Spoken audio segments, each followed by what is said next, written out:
seat for me real quick. Let me put it there. Sir, no, sir. You just put it I'm asking, sir. Stop.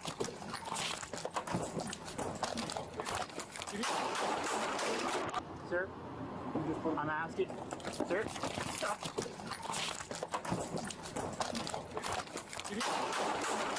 It became very dynamic when the suspect tried to, hey, I'm going to put my dog up. The officer remained calm. Hey, no, don't put the dog up.